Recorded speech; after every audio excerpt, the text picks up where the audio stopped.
Welcome back. Japan లో Telangana CM Revanth Reddy పర్యటన కొనసాగుతుంది. ఇవాళ టోక్యో గవర్నర్ తో సీఎం రేవంత్ రెడ్డి మర్యాదపూర్వకంగా సమావేశమవుతారు.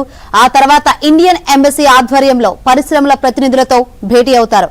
అలాగే వివిధ కంపెనీల సీఈఓలతో వేర్వేరుగా సమావేశం కానున్నారు. తర్వాత సుమిదా రివర్ ఫ్రంట్ ను సందర్శిస్తారు.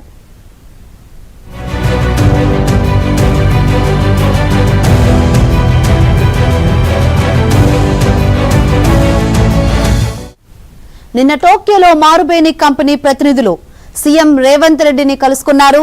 ఇండస్ట్రియల్ పార్క్ ఏర్పాటుకు సంబంధించిన ప్రతిపాదనలు, పెట్టుబడులపై చర్చించారు. జపాన్ కు చెందిన దిగ్గజ కంపెనీ మారుబేని తెలంగాణలో పెట్టుబడులు పెట్టేందుకు ముందుకొచ్చింది.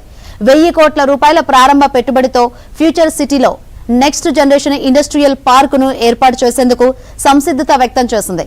ఈ ప్రతిపాదనలకు సంబంధించిన లెటర్ ఆఫ్ ఇంటెంట్ పై సీఎం రేవంత్ రెడ్డి సమక్షంలో రాష్ట్ర ప్రభుత్వ అధికారులు, కంపెనీ ప్రతినిధులు సంతకాలు చేశారు.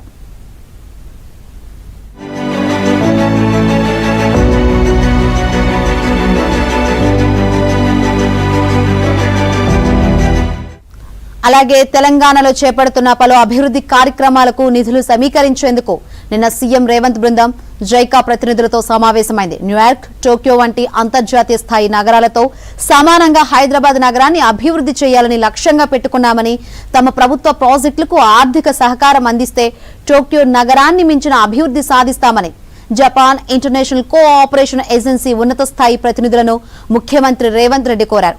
రాష్ట్ర ప్రభుత్వం ప్రతిష్టాత్మకంగా చేపట్టిన మెట్రో రైలు 2వ దశ, మూసి పునరుజ్జీవనం, రీజనల్ రింగ్ రోడ్డు నుంచి ఔటర్ రింగ్ రోడ్డుకు అనుసంధానించే రేడియల్ రోడ్లు, ఇతర మౌలిక సదుపాయాల ప్రాజెక్టులకు ఆర్థిక సాయం అందించాలని విజ్ఞప్తి చేశారు.